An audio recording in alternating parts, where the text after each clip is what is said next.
Amen. All right, look at what it says in verse 14 of Hebrews chapter 12.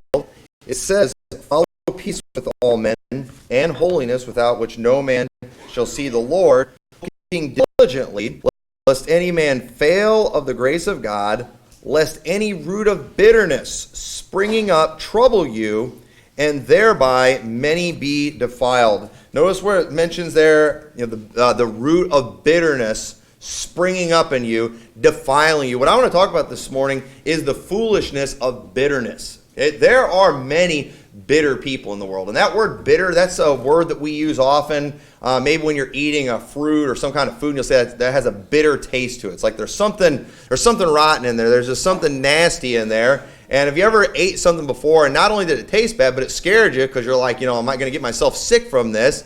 Because it's like a poison, all right? And if you look at the definition of bitterness, one of the things it had in there was like poison. And I've heard people say, too, before I've heard this statement, and I'll repeat it, that, bitterness, you getting bitter at somebody else. It's kind of like you drinking poison and hoping your enemy gets sick as a result of it. It hurts you to get bitter. It's bad for you to get bitter. Yet there are many people, Christian people, who they sit around and they're bitter at people that maybe they're bitter at circumstances. Sometimes they're even bitter at God because of the circumstances in life. And bitterness is a sin that we all watch out for. It can get all of us in trouble. But bitterness, I believe, is a sin that can turn a woman into a fool. Bitterness often causes us to make some very foolish decisions. And what I want to do, I want to show you all the story of a man in the Bible who was known as a very, very wise man that I personally believe allowed bitterness to turn him into a fool. And this man by the name of Ahithophel. All right, we're going to read several verses about Ahithophel, and we're going to look at his story in the Bible. We're going to look at some little details that the Bible tells us about Ahithophel. And I think there's some very good lessons that we can learn from his mistake. Ahithophel, known for being a wise man, Ahithophel was an advisor of David, one who was very trusted, one who had a great reputation. You did not want to be going against the guy who had Ahithophel as a counselor, because this guy had that much wisdom. It was the kind of man he was. Yet I believe that bitterness turned Ahithophel into a fool.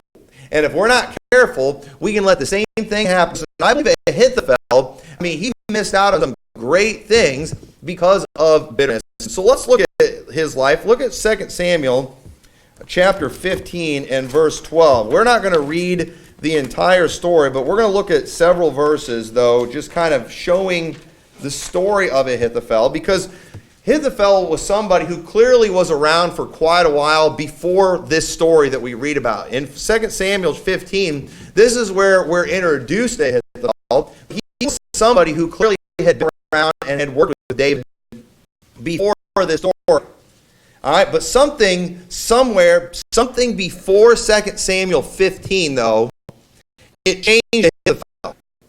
It's something I believe, and I think I can prove to you from the scriptures, there was a single event that caused Ahithophel to get bitter. All right, well, let's go and let's look at this story where Ahithophel ends up turning and becoming an enemy of David. It says in 2 Samuel chapter 15, verse 12, it says, "And Absalom sent for Ahithophel, the Gilonite, David's counselor from his city, even from Gilo, while he offered sacrifices, and the conspiracy was strong, for the people increased continually with Absalom." So let's just kind of look at the history of where we're at here. Remember, David, he had committed that great sin with Bathsheba. David had committed adultery with her. David had her husband Uriah killed to try to cover up the sin that he had done. He ends up taking Bathsheba to be his wife. Nathan the prophet, he comes to David. He calls out for the sin that he had done. And David, Nathan told him that parable about the man who was rich, and he took the one lamb from a poor man. David got angry. He said the man's going to pay fourfold. And Nathan said, "Thou art the man." He said, "God," and then David, he confessed. He admitted that he was wrong.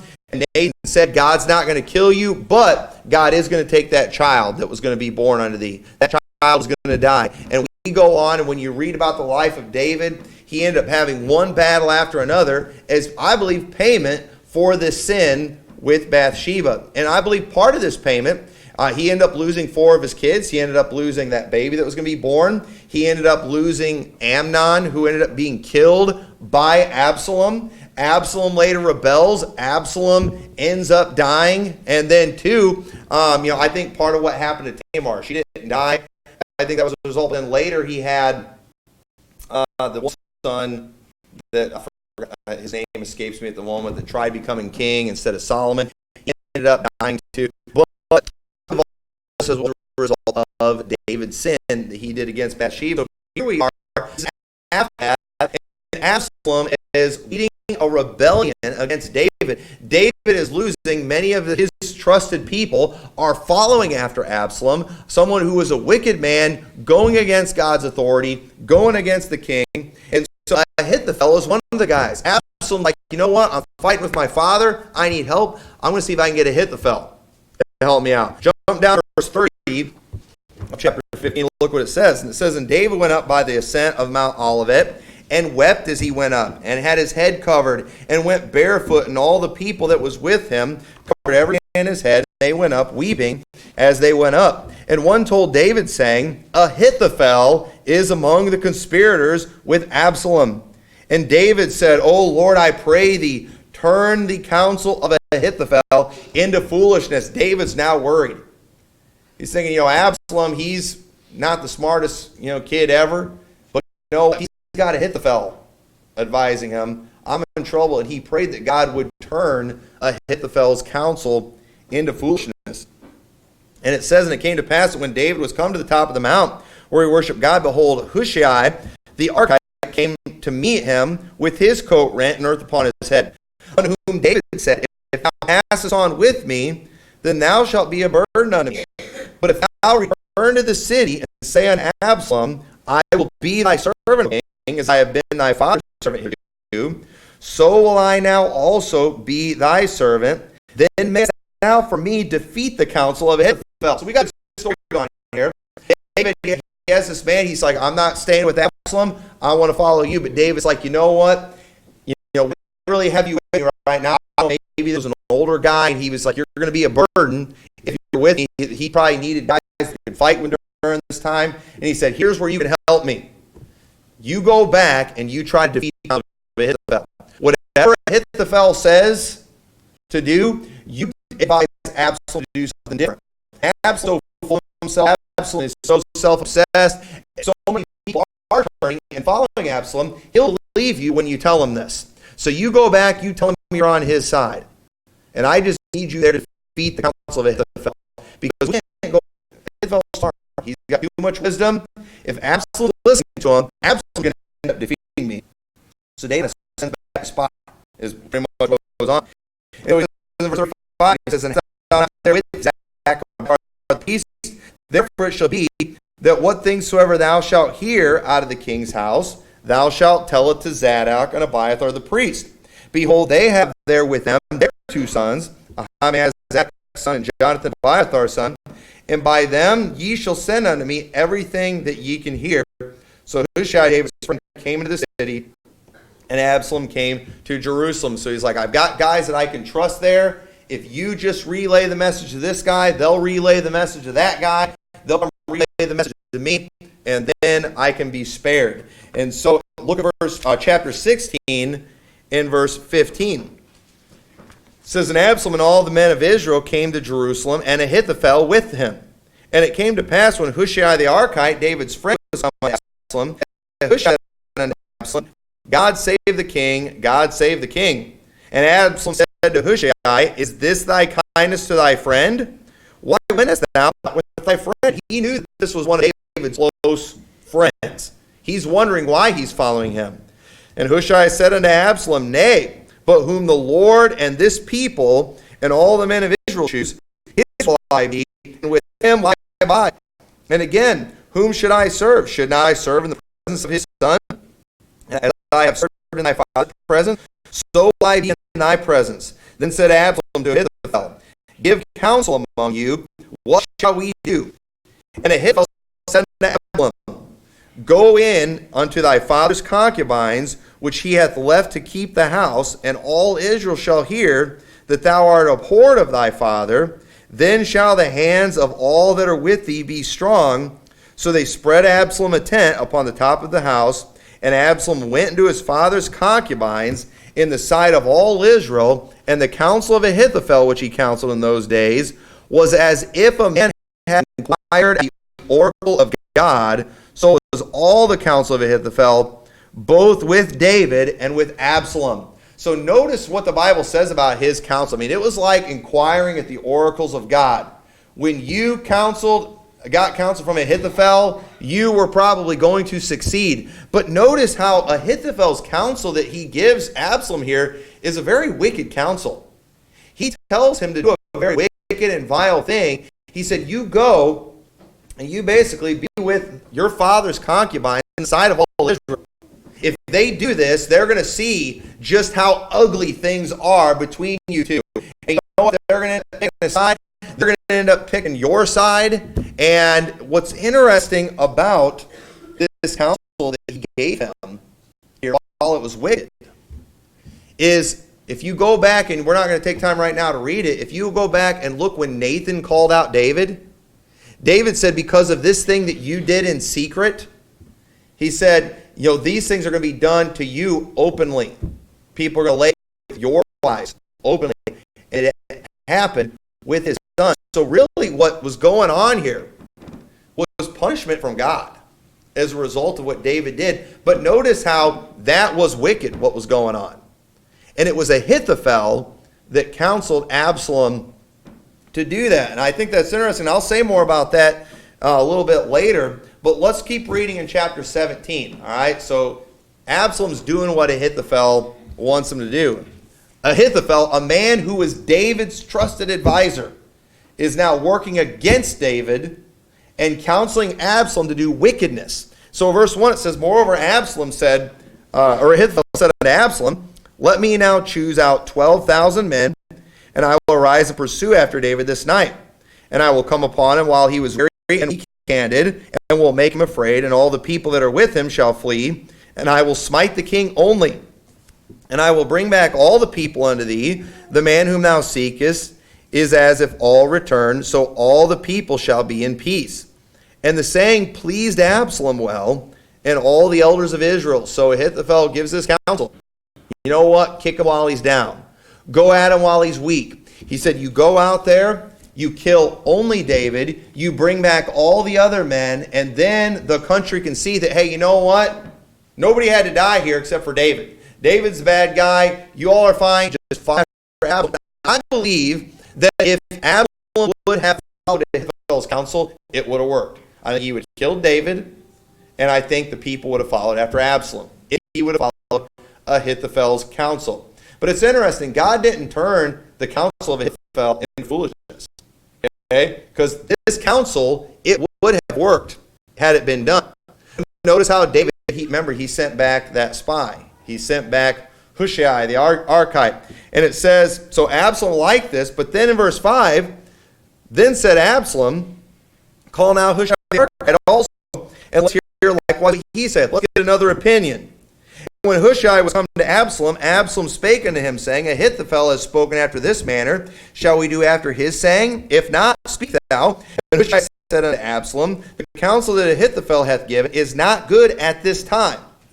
For said Hushai, thou knowest thy father and his men, that they be mighty men, and they be chafed in their minds as a bear robbed of her whelps in the field, and thy father is a man of war, and will not lodge with the people. Behold, he is hid now in some pit or in some other place, and it will come to pass when some of them be overthrown at the first, that whosoever heareth this say, there is slaughter among the people that follow Absalom. And he also that is valiant, whose heart is as the heart of a lion, shall utterly melt, for all will know it that thy father is a mighty man, and they which be with him are valiant.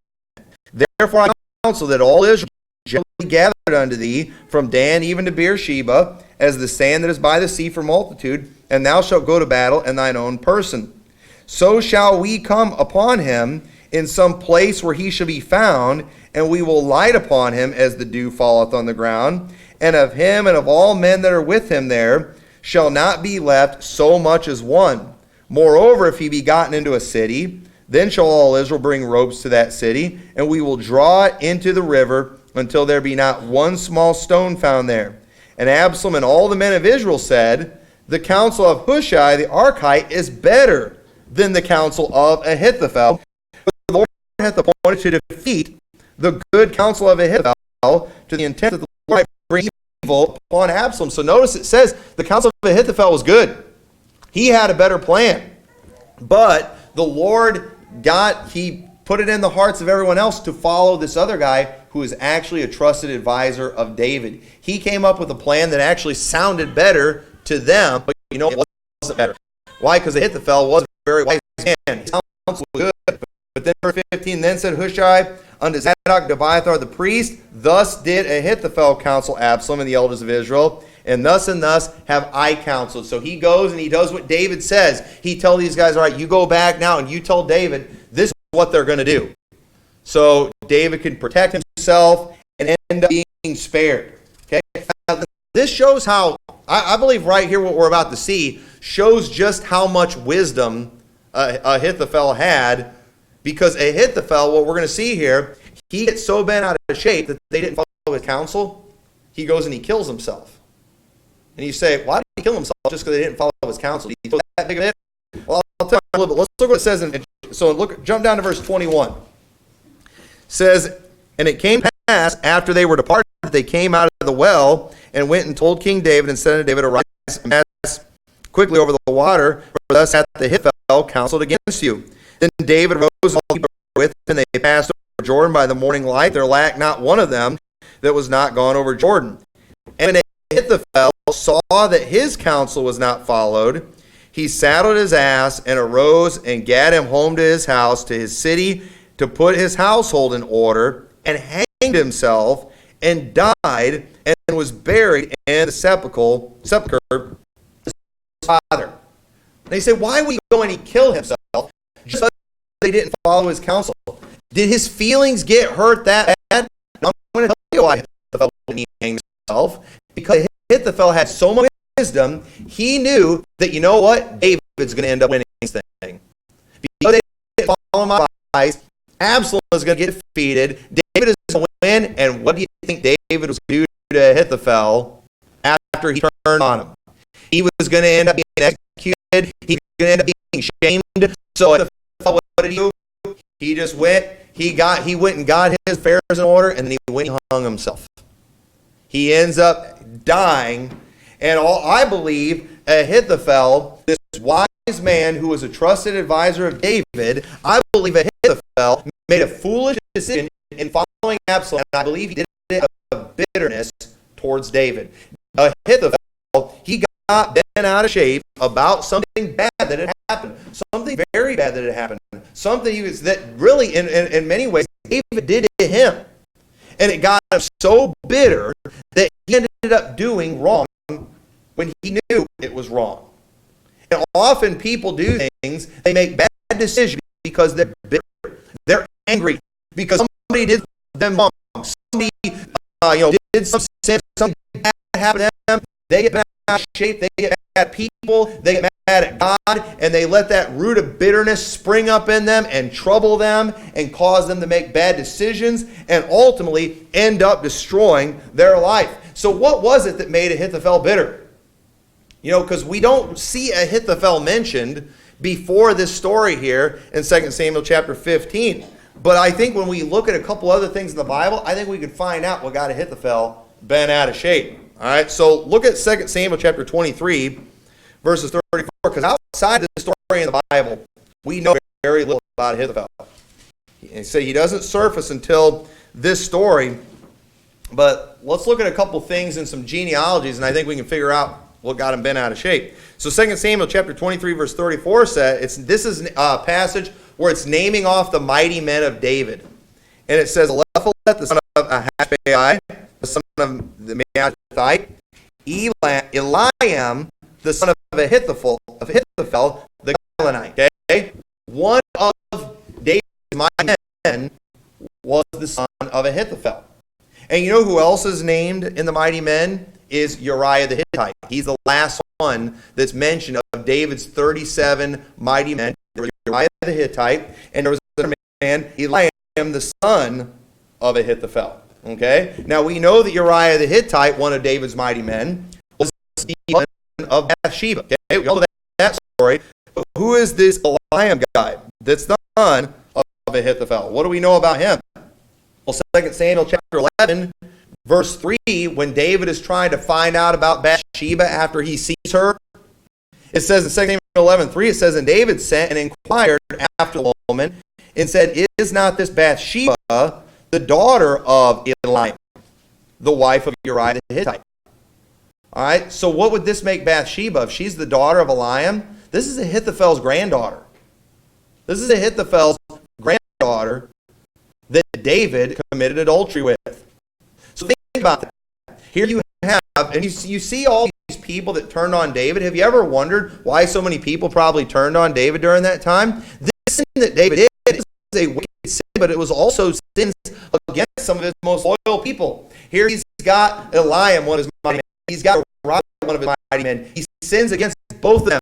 He sins against Eliam's daughter. He sins against the granddaughter of Ahithophel, the wife of Uriah.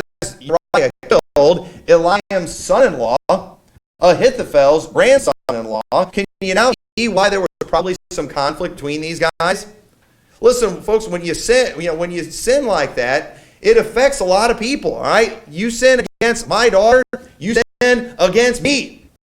I don't have grandkids yet, but you know what? I mean, I think most grandparents would agree. You sin against your grandkids, they sin against grandma and grandpa too, don't they? Would we not all agree with that? And David did a very wicked sin. Nathan the prophet comes along, he tells David, because of the sin, this child is going to die. Well, that's Ahithophel's great-grandchild died.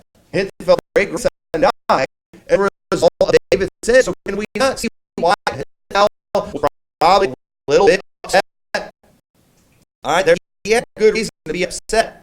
And often things that make people bitter, right, we could all understand why that would make them mad. Folks, this never help us. Again, this is a poison that we put in ourselves. It doesn't hurt our enemies. It doesn't hurt those who wronged us. It only hurts us. And Ahithophel, for no doubt, probably for all these months, maybe years, had been stewing about this, is upset about this. He realizes all this stuff that's going on is a result of David's sin that he had done with his granddaughter. And so when Ahithophel sees the tables turn, you know what he does? He says, you know what? David's getting what he deserves, and I'm going to help it. Not only am I going to help it, but I'm going to advise the guy to do these things. Nathan prophesied that, they were going to lie with his wives in the sight of the sun. You know what? I'll be the one to advise Absalom to do that. But here's the thing. While David was wrong and while David did Ahithophel wrong, was it right for Ahithophel to commit treason? Was it right for him to go against God's anointed? Remember how David, he wouldn't lift up his hand against God's anointed. He's like, you know what? It's God's job to get rid of this king. I'm not going to do it. And you know what? While David had sinned, it was God's job to deal with David. Ahithophel should have stayed out of it. Ahithophel should have just done the right thing himself, even though he had been done wrong. So some things that we did real quickly, I just want to cover this morning. What are some things that we can learn from this? Right? What foolish mistakes did the wise Ahithophel make as a result of his bitterness? And the first thing he did is he failed to give vengeance to God. Now this was a command that Ahithophel knew about. Deuteronomy 32 verse 35 says, to me belongeth vengeance and recompense, their foot shall slide in due time. For the day of their calamity is at hand, and the things that shall come upon them make haste. Listen, God was actually doing at this time a really good job of punishing David, was he not? I mean, you look at all that was going on. Turn over to 2 Samuel chapter 12. 2 Samuel chapter 12 and verse 6. This is when Nathan the prophet is talking to him, and he tells him, David said he's going to pay fourfold because he didn't have pity. David tells him in verse 7, thou art the man. Verse 8, he says, I gave thee thy master's house and thy master's wives in thy bosom, and gave thee the house of Israel and of Judah. And if thou had been too little, I would moreover have given unto thee such and such things. Wherefore hast thou despised the commandment of the Lord to do evil in his sight? Thou hast killed Uriah the Hittite with the sword, and hast taken his wife to be thy wife, and hast slain him with the sword of the children of Ammon. Now therefore the sword shall never depart from thine house, because thou hast despised me, and hast taken the wife of Uriah the Hittite to be thy wife. Thus saith the Lord, Behold, I will raise up evil against thee out of thine own house, and I will take thy wives before thine eyes, and give them unto thy neighbor, and he shall lie with thy wives in the sight of this sun. For thou didst it secretly, but I will do this thing before all Israel and before the sun. So folks, when we see what was going on in David's life from chapter 12 till we get to chapter 15, folks, God was dealing with David, wasn't he? I mean, God was giving it to David good. You know what Ahithophel should have just done? He should have just left it to the Lord. But you know what Ahithophel did? He said, you know what? I want a piece of the action. I want to help. Nathan the prophet said, thus saith the Lord. All right, when they start saying, thus saith the Lord, I mean, it's going to happen. Okay? And this thing with people lying with David's wives in the sight of that sun, that was going to happen. But you know what? Ahithophel didn't need to be the one to make it happen. Well, there's people out there in this world, they're wicked, they deserve to die. And you know what? They're going to die one of these days. They're going to pay. They're going to end up spending eternity in hell. But you know what? I don't need to help that. There's people out there who deserve to be put to death. But you know what? It's not my job to put them to death, and I'm not going to. I shouldn't do that. I don't need to go taking vengeance into my hands. It's not my job. And unfortunately, while God was in the process of dealing with David severely, it just wasn't enough for Ahithophel because he was just so bitter. And there's people today, they're so bitter at other people, those people can be dead and they're still bitter at them. Those people are dead and gone, maybe even in hell, and yet there's people out there that still can't get over it. They still just let that eat them up. It makes them a mean, nasty person because they can't just get past what has been done to them. And what do? Well, they're dead. I can hate his family. I'll hate everyone that looks like them.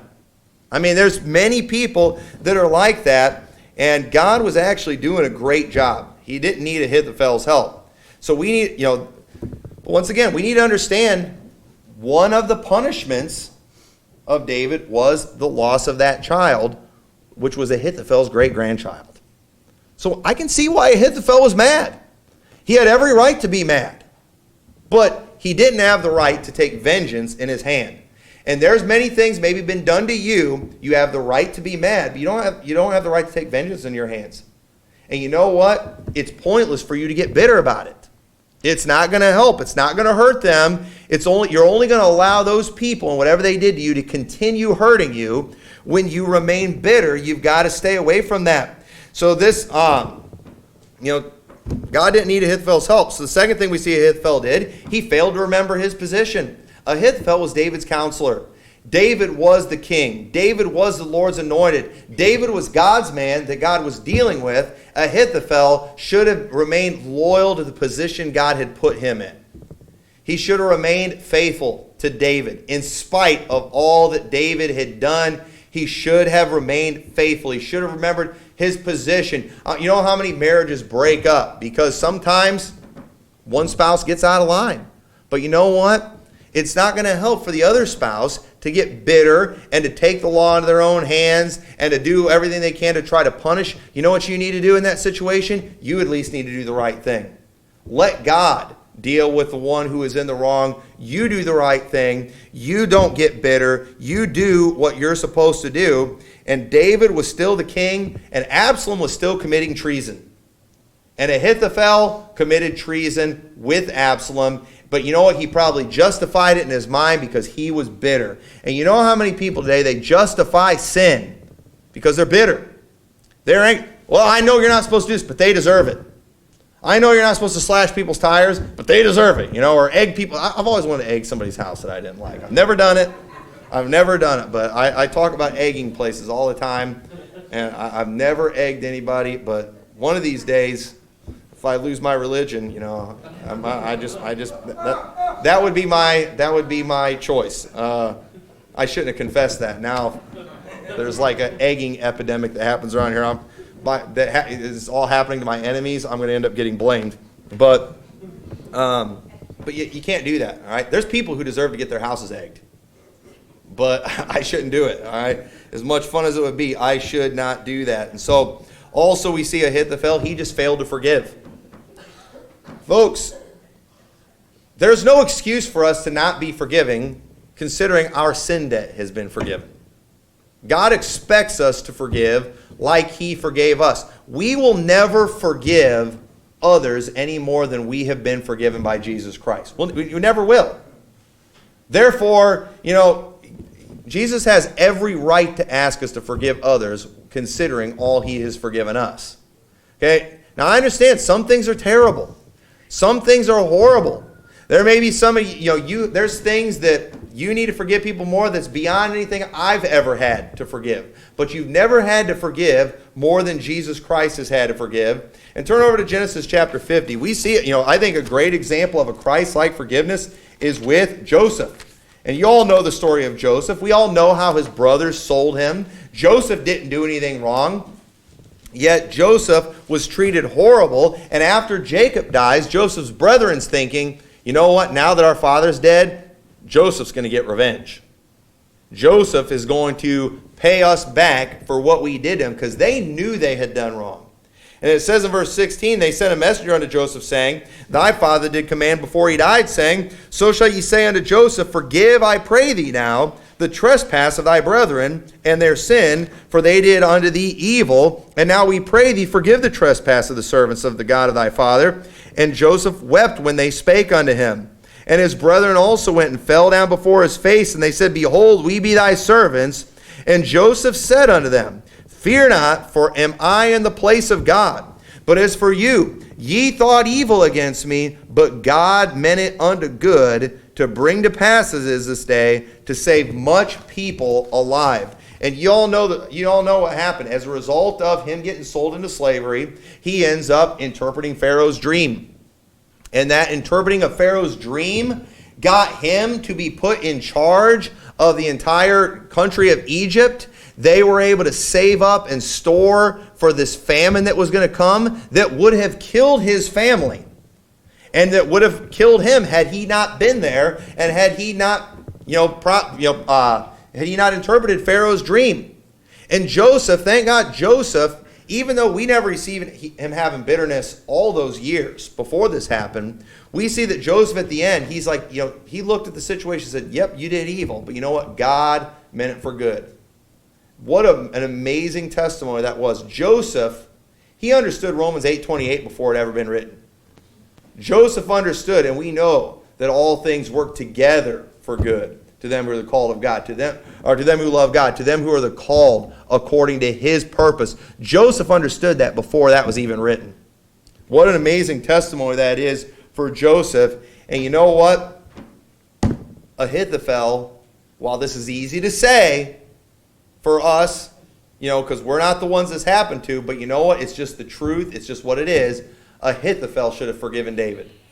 Ahithophel should have just said, you know what? I forgive you. And he should have kept doing the right thing. And he didn't do it. And so one of the things we see, he didn't give God time to see what God could do with this horrible situation. Because I don't know how much time it was exactly that passed here. It probably wasn't a ton. But you know what we see here is that during this time, all right, at this point we're at now, God was in the process of dealing with David. Ahithophel didn't let God finish. He was in the process of dealing with David. And so he allowed this bitterness to ultimately completely consume him. It got him to do the wrong thing. We see Ahithophel, once he is, realized his counsel has been defeated, he knows David's going to end up, coming back, being king, and he just kills himself.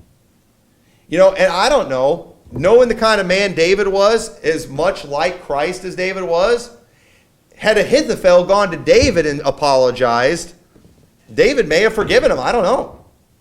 It's very possible David would have forgiven him. Because think about this. David knew what he had done to Ahithophel.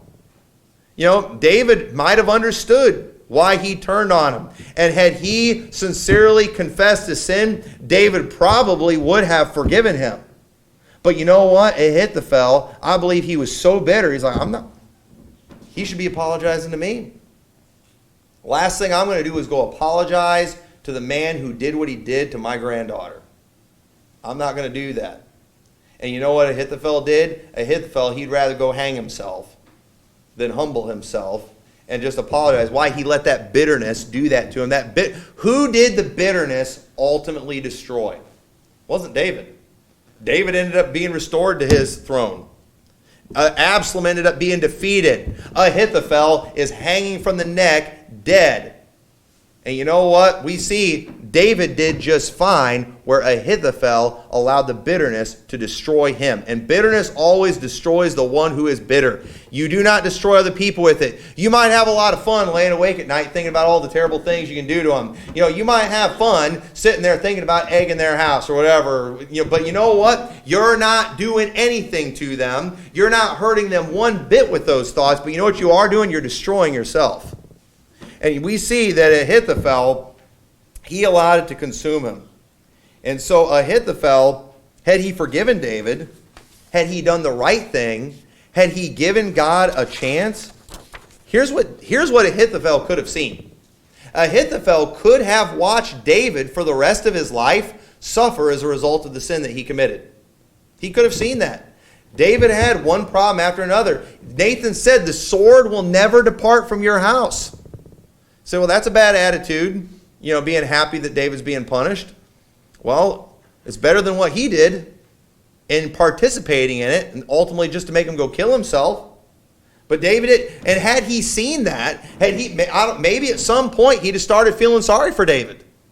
Maybe at some point he would have seen that, you know what, God is just. God does deal with sin. Yes, David did wrong to my family, but you know what? God took care of him. I don't know. Ahithophel didn't give God a chance. Most people never give God a chance to do anything. The Bible said their foot shall slide in due time. We just want it to happen yesterday is the problem. Because we're bitter. We want to see it so bad. We just need to forget about it and just understand God is going to deal with it. When people do wrong, God will deal with them. We've got to let it go. You know what else Ahithophel could have seen? Had he just given God a chance? I don't know if he'd have lived long enough. I don't know how old he was, but you know what? Ahithophel's grandson became king, didn't he? Because guess whose mom Solomon was? Solomon became the next king. His mom was Bathsheba. So Ahithophel, had he hung around, and he lived long enough, he could have seen a grandson of his become king. He didn't have any hope of that before. He wasn't in the line of David. He wasn't in the family of David. But yet one of his grandchildren became king. But you know what? He never saw it because he was too busy being dead because he went and hung himself. So, think about that. Now, and here's another thing too. Because remember, we know that all things work together for good to them who love God. To them who are called according to his purpose. We all understand how God can take a bad situation and he can make good come as a result of it. Okay? We all understand that. But you know what? And Ahithophel never would have seen this. But think about this, all right? This man who killed himself because he didn't like the way things turned out, do you know what he did end up turning out to be? The great, great, great, great grandfather of Jesus Christ. Because, listen, it was clearly God's will for David and Bathsheba to eventually end up together. It was wrong what David did, but with all the battles that were fought, it's very likely Uriah would have died of natural, in a fight somewhere else. He would have died some other way because Bathsheba is the woman that David had Solomon with. And if you follow the genealogies in Matthew, the line goes from David to Solomon, and it goes all the way to Joseph. If you look in the genealogy of Luke, it gives the biological line. And we see that it goes from David, not to Solomon, but to Nathan. And it goes from Nathan all the way to Joseph and Mary, which I believe is Mary's line that we're looking at, the biological line. You know whose mom Nathan was? Bathsheba. So it was clearly, I believe, God's will for David and Bathsheba to eventually end up together. I think God had a plan for getting them together. David got out of line. David did it wrong. David rushed it. David suffered as a result. But you know what? God's will still eventually ended up being done. And Ahithophel, he was so busy being bitter, he had just ended up killing himself, not even knowing that God had a plan for David and Bathsheba to get together, because it was through them that God was going to bring the Messiah. Now, what grandpa, what man of any kind wouldn't like to think that, you know what, one of my descendants is going to be the Messiah? I don't know about you, that'd be pretty cool. But you know what? Ahithophel, he didn't trust God. Ahithophel was too busy being mad, too busy being bitter. And so, the real message here is that God knows what he's doing. God knows what he's doing.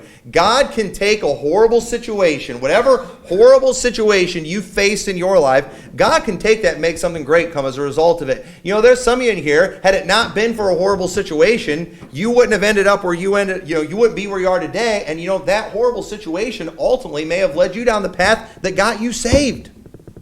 I mean, when I think about, there's some things, we all have regrets. But I just sometimes, when you think, if I could go back in a time machine, I wouldn't want to do it. I wouldn't want to change anything in my life, because I'm afraid it might mess up where I'm at today. And you might be in a position right now that you don't really like, but you don't know what's down the road. And if you should be striving for God's will that's coming down the road, and this terrible situation might be part of what you needed to get you to that point. We don't know. Here's what we're supposed to do. We're supposed to start trusting God and keeping bitterness out of our lives. Don't let that root of bitterness to spring up. You are the one that it will destroy. And so let's learn from the Ahithophel, a wise man who let bitterness make him a fool. The foolishness of bitterness. So with that, let's pray. Dear Lord, we thank you so much for your word. I pray you'll help everyone in here. Lord, there's no doubt in a crowd this size, there's probably many people in here, Lord, that have faced some horrible things that would make any of us angry. But Lord, I pray you won't allow bitterness to be in their life. Lord, if they have some, I pray you'll help them to get rid of it. I pray you'll help them to just trust you and just understand that you know what's best, that you'll deal with things in your time. And I pray you'll just help us to be thankful and concentrate on doing the right thing ourselves and let you sort everything else out. In your name we pray. Amen. Let's go ahead and